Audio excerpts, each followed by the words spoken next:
यह सीरीज 1981 की इसी नाम की फिल्म टाइम बैंडिट्स पर आधारित है। अब चलिए छोटे लड़के केविन की अलमारी में झांकते हैं, जहां से शुरू होती है एक ऐसी जादुई यात्रा जो अरबों सालों के इतिहास और सभ्यताओं को पार करती है। वो एक बिल्कुल सामान्य रात थी, लेकिन केविन को अपनी अलमारी में एक दूसरी दुनिया नजर आई। पहले तो उसे लगा कि वो सपना देख रहा है, मगर जब एक तीर उसकी ओर आया और बाल बाल बचा, तभी उसे एहसास हुआ कि वह वाइकिंग्स की दुनिया में पहुंच चुका है। भाषा अलग होने के कारण वो उनसे बात नहीं कर पाया। वो पलटने ही वाला था कि अचानक उसके कमरे की दीवारें बदलने लगी और सामने खुला एक अजीब रहस्यमयी दृश्य। केविन बेहद उत्साहित था और बोला कि वो उनके साथ सफर पर चलना चाहता है। वो जल्दी जल्दी अपने माता पिता को अलविदा कहता है, मगर जैसे ही भागता है दीवार से टकरा जाता है। उस रात का अनुभव इतना विचित्र था कि उसके माता पिता ने सोचा कि केविन इतिहास पढ़ते पढ़ते पागल हो गया है, पर केविन जानता था उस दरवाजे के पीछे अनगिनत संभावनाएं छिपी हैं। रात को अलमारी से 5 बौने चोर टाइम बैंडिट्स बाहर निकलते हैं। असल में वे समय और स्थान में घूमने वाले चोर थे जो अब भगवान गॉड की पकड़ से भाग रहे थे। तभी अलमारी के अंदर से बिजली सी चमकी। एक चोर ने दीवार तोड़ दी और उसके पीछे खुल गया समय का दरवाजा। केविन हिचकिचाता है, लेकिन समय कम है और अगले ही पल वह खुद को एक जहाज पर पाता है। जहाज पर लहरा रहा था चीनी समुद्री डाकू रानी जेंगी साओ का झंडा। वह इस समय अंग्रेजों और पुर्तगालियों की संयुक्त सेना से घिरी हुई थी। चोरों को इतिहास की कोई परवाह नहीं थी, वे बस जहाज लूटने में लगे थे। मगर यह वही जहाज था जिस पर जंगी साओ खुद मौजूद थी। सैनिकों ने तलवारें तानी तो सबने आत्मसमर्पण कर दिया। जंगी साओ कैंटोनीज बोल रही थी, पर फिर भी फाइबी, एक बौनी चोरनी, उससे अंग्रेजी में बात कर पा रही थी, क्योंकि टाइम ट्रैवलर्स के लिए अनुवाद टोपी जरूरी होती है। फाइबी ने केविन को भी टोपी दी और उसी से सबकी जान बच गई। केविन ने अपनी इतिहास की जानकारी से उसे सलाह दी, अगर जहाज को डाइविंग जोन में ले जाए तो वो दुश्मन की तोपों से बच सकती है। जंगी साओ प्रभावित हुई और केविन को अपना स्थायी सलाहकार बनाना चाहिए, लेकिन तभी अगला टाइम पोर्टल खुल गया। सभी कूद पड़े और अगली बार जागने पर केविन खुद को स्टोनहेंज के निर्माण स्थल पर पाता है। वो सोचता था कि इसे एलियंस ने बनाया होगा, पर असल में ये प्राचीन लोग बोरियत मिटाने के लिए बना रहे थे। रात में आग के चारों ओर सबने अपना परिचय दिया। पता चला वे सब पहले भगवान के कर्मचारी थे, लेकिन आजादी की चाह में उन्होंने भगवान की टाइम मैप चुरा ली थी। केविन चोरी को गलत मानता था, इसलिए फीबी ने तय किया कि अगली यात्रा में उसे उसके समय में लौटा देगी। मगर जैसे ही नया पोर्टल खुला, वे पहुंच गए प्राचीन यूनान और उनके सामने खड़ा था ट्रोजन हॉर्स। वे घोड़े को देख हैरान थे कि क्या कोई सच में इसे शहर के अंदर ले जाएगा। तभी अंदर बैठे सैनिक बोले, अगर देखना है तो अंदर आ जाओ, बाहर खड़े रहोगे तो इतिहास बदल जाएगा। सब अंदर चले गए, पर पहरेदार ऊब गए थे। बोले, चलो घोड़े को जलाते हैं, मजा आएगा। सौभाग्य से एक अधिकारी को लकड़ी के घोड़े की सुंदरता पसंद आई और उसने उसे शहर में ले जाने का आदेश दिया। रात में केविन की मुलाकात कैसेंड्रा नाम की लड़की से हुई जो भविष्य देख सकती थी। उसने कहा, केविन तुम एक दिन दुनिया बचाओगे। पर तभी देवदूत और शैतान डेविल दोनों उनकी खोज में पहुंच गए। शैतान ने अपनी शक्ति से केविन के माता पिता को राख बना दिया। केविन अनाथ हो गया और अब उसे टाइम पोर्टल से गुजरकर अतीत में लौटकर माता पिता को बचाना था। शैतान, जो असल में सेटन का सेवक था, उसका लक्ष्य था भगवान की टाइम मैप हासिल करना। भगवान को परवाह नहीं थी। वो बोला, अगर मैप खो गई तो मैं नई पृथ्वी बना लूंगा। अब केविन और टाइम बैंडिट्स पहुंचते हैं माया सिविलाइजेशन में। इतिहास के अनुसार माया लोग बलि चढ़ाने की परंपरा रखते थे। केविन घबराया, मगर वहाँ सब अंग्रेजी बोल रहे थे। धन्यवाद अनुवाद टोपी। माया लोगों ने उन्हें पकड़ा नहीं, बल्कि सम्मान के साथ महल में आमंत्रित किया। रानी ने अपने खजाने दिखाए। फिबी ने मौका देखकर एक गहना चुरा लिया, मगर केविन ने चेतावनी दी। इतिहास कहता है कि माया लोग मेहमानों को पहले खिलाते हैं, फिर उन्हें बलि चढ़ाते हैं। और फिबी कुछ कह भी नहीं पाती कि अचानक उसे हरे कपड़े पहनाकर भगवान के मंदिर ले जाने की बात होती है, धार्मिक अनुष्ठान के नाम पर। फिबी को अब यकीन हो गया था कि केविन सचमुच एक चलता फिरता इतिहास का पन्ना है। वो तुरंत अपने साथियों को बुलाती है और अगले टाइम ट्रैवल पॉइंट की ओर भागती है, लेकिन समय पूरा नहीं हुआ होता और सब लोग चट्टान के किनारे पर रुक जाते हैं। टीम का सबसे बड़ा योद्धा जॉन सबसे पहले बेल पकड़कर दूसरी तरफ झूलने की कोशिश करता है, लेकिन यह साबित करता है कि फिल्मों में जो दिखाते हैं असल में वैसा कुछ नहीं होता। कुछ ही देर में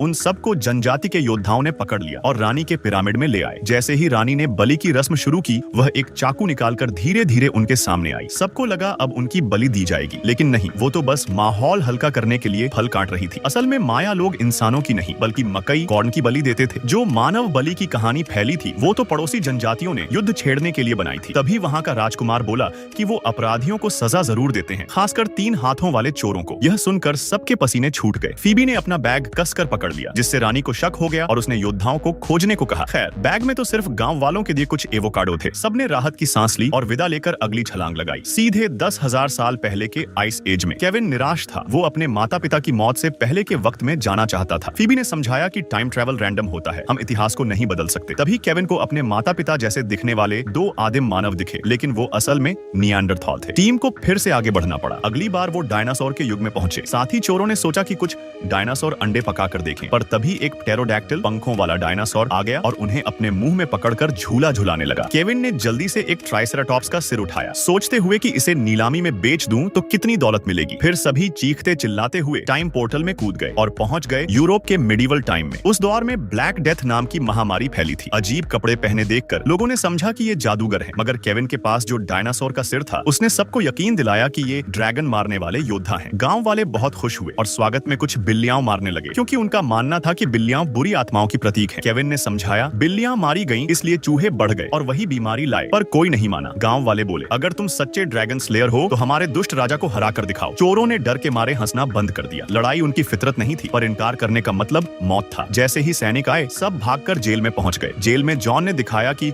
उसकी ताकत 7 आदमियों जितनी है। उसने जंजीरें तोड़ डाली। वो बाहर निकलकर पहरेदारों को चाबी खोजने में मदद भी करने लगा, ताकि लगे कि वो बेवकूफ नहीं है। आखिर राजा ने भी उन्हें ड्रैगन स्लेयर मान लिया और छोड़ दिया। फिर उन्होंने गांव वालों को बचाने का प्लान बनाया। धुआं फैलाकर सबको सफेद चादर ओढ़ा दी और भूतों का गांव बना दिया। फीबी ने जादू दिखाया, कटा हुआ अंगूठा वाला ट्रिक। सैनिक डरकर भाग गए, पर राजा इतना चालाक था कि उसने झांक कर सच्चाई देख ली। तब केविन ने फोन निकाला और एक वीडियो चलाकर बोला, ये जादुई डिब्बा है जो इंसान को अंदर कैद कर देता है। सैनिक डर गए, घुटनों पर गिर गए, पर राजा बोला, मुझे दिखाओ ये कैसे काम करता है। वो फोन छीनते ही बोला, oh look a baby wolf. फिर बोला, अब ये जादुई गेंद मेरी है। सभी को लकड़ियों पर बांध दिया गया ताकि उन्हें जला दिया जाए। तभी उनके कुछ साथी होटल के टॉयलेट के जरिए संपर्क में आए और बोले, बस 5 मिनट रुक जाओ, मदद आ रही है। लेकिन वक्त खत्म हो रहा था। केविन ने सैनिकों से कहा, अगर तुम किसी को दर्द नहीं दोगे तो क्या होगा? सैनिक बोला, तो टिमोथी मुझे मारेगा। केविन बोला, अगर टिमोथी भी न मारे तो जेम्स करेगा। फिर सबको समझ आया, शेरिफ की ताकत असल में हमसे ही आती है। अगर हम ना माने तो वो कुछ नहीं कर सकता। फिर सब सैनिकों ने राजा के खिलाफ बगावत कर दी। राजा डर के मारे कोने में छिप गया और मोबाइल खेलने लगा। बगैर लड़े ही जंग खत्म हो गई। कुछ हफ्तों बाद फीबी लौट आई। मुझे पता था तुम लोग खुद संभाल लोगे, इसलिए मैं कुछ डायनासोर अंडे चुरा कर लाई हूँ। अब ऊप राजा नया शासक बन गया और एक नन्हा प्टेरोडैक्टिल अंडे से निकला। नए शासक ने उसे विंग्ड ड्रैगन लॉर्ड का प्रतीक मान लिया, लेकिन तभी वही ड्रैगन उसे खा गया और इसी तरह वह भूमि फिर से आतंक के साए में डूब गई। केविन और उसके साथी भागते हुए टाइम पोर्टल में कूदे, बिना जाने कि सैटर्न शैतान एक बिल्ली की आंखों से उन्हें देख रहा था। और केविन अब भी चाहता था कि काश वो वापस जा सके अपने माता पिता की मौत से पहले वाले समय में। फीबी ने उसे साफ मना कर दिया। असल में उनके हाथ में जो कॉस्मिक ब्लूप्रिंट ब्रह्मांड की नक्शा था वो अधूरा था। एक साथी सुसान ने उसका टुकड़ा चुरा लिया था। इसी को ढूंढने के लिए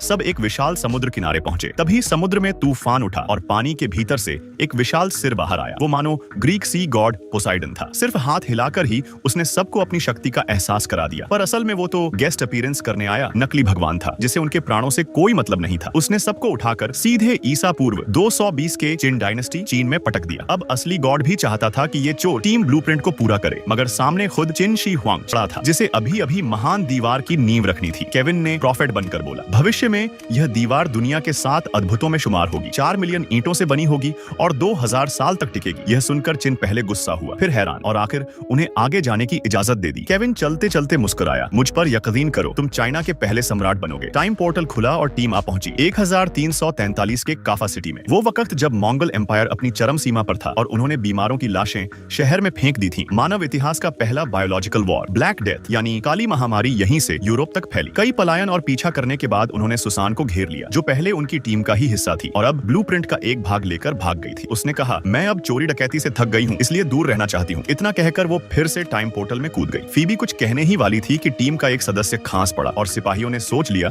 कि वो संक्रमित है। सबको आग पर जिंदा जलाने की तैयारी हो गई। तभी सूजन वापस आई और सबको टाइम टनल में खींच लिया। अब वे एक रहस्यमयी द्वीप पर थे। फीबी को वहाँ सूजन की झोपड़ी मिली, लेकिन अचानक जमीन हिलने लगी। वे दौड़कर समुद्र किनारे गए और देखा कि द्वीप असल में एक जायंट दानव का टोपी था। सुसान ने कहा, केविन के माता पिता मरे नहीं हैं, बस हेल नरक में कैद हैं। अगर चाहो तो ये दानव हमें वहाँ पहुँचा देगा। केविन ने माना, क्योंकि वो तो पहले से चोर था। नरक में घुसकर लोगों को बचाना उसके लिए नई बात नहीं थी। दानव ने समुद्र लांघते हुए उन्हें नरक के दरवाजे तक पहुंचा दिया। चारों तरफ काले बादल थे और भयानक ऊर्जा फैल रही थी। केविन ने कहा, हम लड़ाई नहीं करेंगे, बात करेंगे। वो अंदर गया और डेविल किंग से मिला। डेविल ने कहा, अपने माता पिता चाहिए तो मुझे कॉस्मिक ब्लूप्रिंट दे दो। केविन को तुरंत समझ आया, ब्लूप्रिंट में एक एंटी डेमन लॉक लगा है जो सिर्फ राक्षसों को नुकसान पहुंचा सकता है, इसीलिए डेविल उन्हें फंसाने की कोशिश कर रहा था। तभी बाहर बिजली कौंधी और गॉड आ पहुंचा, हमेशा की तरह नाटकीय एंट्री के साथ। दोनों के बीच विवाद छिड़ गया। डेविल कहता था, मैं ब्लूप्रिंट से हर युग पर राज करना चाहता हूँ। गॉड बोला, मैं इसे इस्तेमाल कर इतिहास की गलतियां मिटाकर नई दुनिया बनाऊंगा। केविन केविन ने सुन लिया और फैसला किया, न बुराई न विनाश, बस मानवता। उसने पहले अपने माता पिता को आजाद कराया, फिर डेविल को एक फेक बॉक्स दे दिया जिसमें झूठा ब्लूप्रिंट था। डेविल खुश हो गया, फाइनली आई विन, और आतिशबाजी चलाने लगा। केविन ने गॉड से कहा, आप दुनिया को मिटाना चाहते हैं, पर मैंने इस यात्रा में देखा है युद्ध और महामारी के बीच भी सुंदरता और उम्मीद मौजूद है। गॉड कुछ कह न पाया क्योंकि उसकी शक्ति